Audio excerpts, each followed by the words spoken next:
My husband raised his hand at my mother. He never expected what happened next. If I told you that the man I chose to spend my life with once walked into my mother's house and raised his hand at her, you probably wouldn't believe me. But it's true. This is the story of a marriage that looked perfect from the outside, but on the inside, it was a ticking time bomb waiting to go off. And when it finally did, it didn't just break one home. It brought down an entire palace of lies.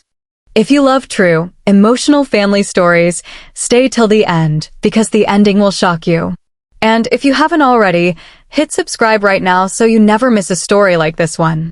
My story begins in a small home filled with love. Me, my mother, and my younger brother, the three of us leaned on each other to get through life. After my father passed away, my mother raised us alone. She was both our mother and our father. She was a woman of quiet strength. She worked a modest job to run the house, but she never let us feel like we were lacking anything. When it was time for my marriage, she only had one wish.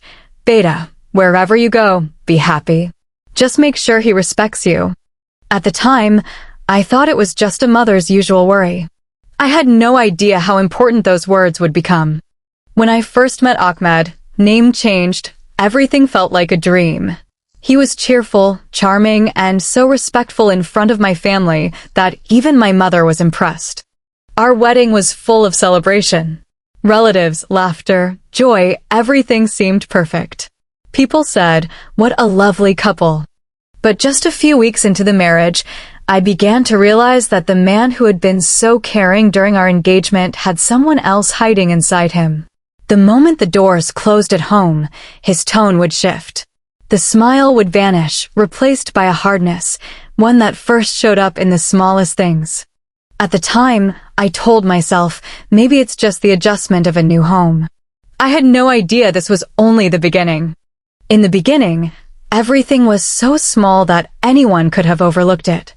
One day I was on the phone with my sister for a while, and Ahmed asked, "Who were you talking to for so long?" I laughed it off. But the next day, he checked my phone without asking. Slowly, his control grew. Who I could meet, where I could go, how much I could spend, everything had to go through him. Whenever I mentioned visiting my mother, he'd find some excuse. "The car isn't available today. I'm not in the mood today," or sometimes he'd say outright, "Why do you need to keep going there so often?" I was confused. Was this love or something else?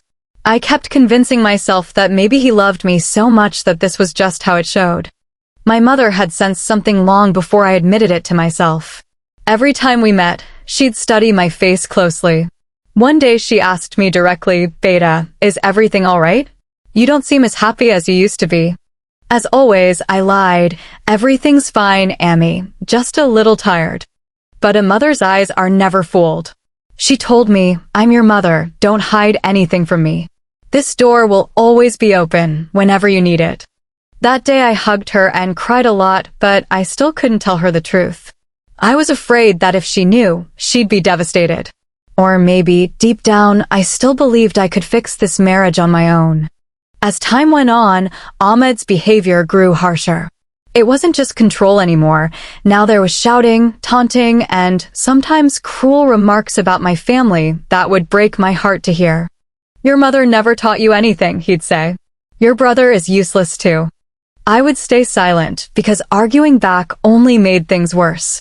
A heavy silence settled over the house, the kind of silence that's born out of fear.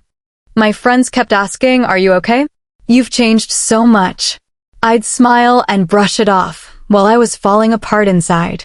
My younger sister's engagement was happening, and the whole family had gathered. My mother had arranged everything with so much joy.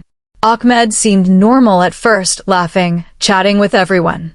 But when my mother jokingly said, "Ahmed Beta, take a little more care of our daughter. She seems a bit low these days," his expression changed instantly. I saw that moment, and my heart sank. He went quiet, but there was a look in his eyes I had seen before, the silence that comes right before his anger explodes. That night, on the drive home, he didn't say a single word. I knew a storm was coming. The moment we got home, Ahmed exploded. "How dare your mother say something like that in front of everyone?" "She was joking," I said. Joking? Your whole family is against me. The argument escalated until our voices echoed through the entire house. I cried, begged him to calm down, but once anger reaches that point, words stop working. In the middle of that fight, he grabbed his phone and threatened me. I'm going straight to your mother's house right now to deal with her myself. I thought it was just anger talking. I had no idea he would actually go through with it. The next day, without telling me, Ahmed went to my mother's house. By the time I found out and rushed over, it was almost too late. As I reached the door, I could hear shouting from inside. When I walked in, I saw something I never imagined even in my worst nightmare. Ahmed stood in front of my mother, furious, and when she said something back to him, he raised his hand at her. Thank God, she stepped back just in time, or the blow would have landed right on her face. I screamed, "What are you doing?" He looked at me and seemed to snap back to his senses, but the damage was already done. My mother was shaking, and there was a pain in her eyes I had never seen before. What nobody knew was that someone else was in the house at that moment, our neighbor's son, who occasionally helped my mother with small chores around the house, was there and saw everything with his own eyes. He was a quiet, honest young man. When I looked at him, his eyes were full of shock and fear. He stepped forward on his own and said, "Baji, I saw everything." This man raised his hand at Auntie.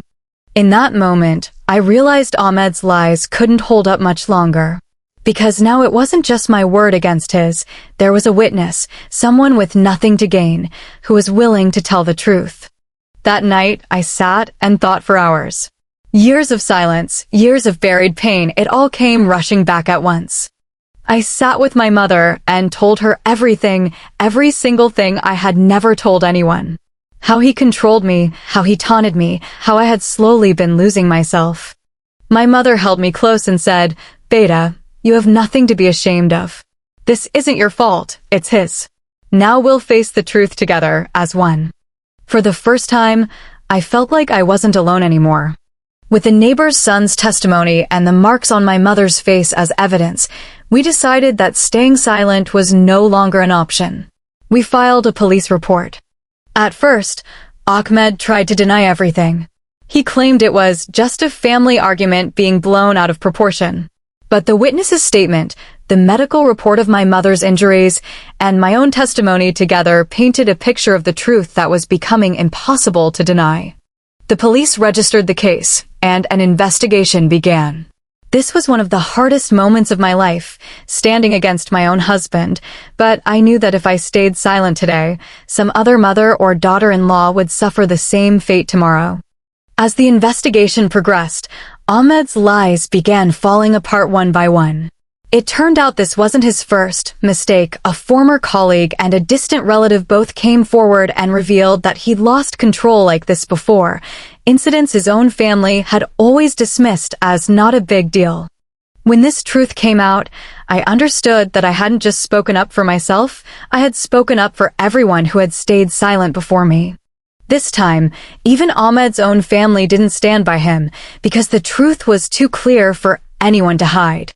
The case went to court. The witness's testimony, the medical reports, and my own courageous statement all worked in my favor. Ahmed faced legal consequences, and along with that, he lost the respect in society that he had once worn so proudly. The biggest victory, though, was that I reclaimed my own freedom. The decision to divorce was difficult, but necessary. My mother stood by me at every step, and my brother never left my side either. Today, when I look back, I feel no regret. That time was hard, but it taught me that silence never solves anything, it only feeds the cruelty further. Today, my mother and I live again in that same small home where we were once happy. The only difference is, now we're both stronger, both braver. If you're ever in a situation like this, for yourself or for someone you love, remember, staying silent is not strength. Speaking up is. If this story touched your heart, let me know in the comments which part moved you the most. And if you'd like more true, heartfelt stories like this one, don't forget to like this video, and if you haven't subscribed yet, hit subscribe and tap the bell icon so you're the first to know when the next story drops. See you in the next one. Until then, take care of yourself and your loved ones.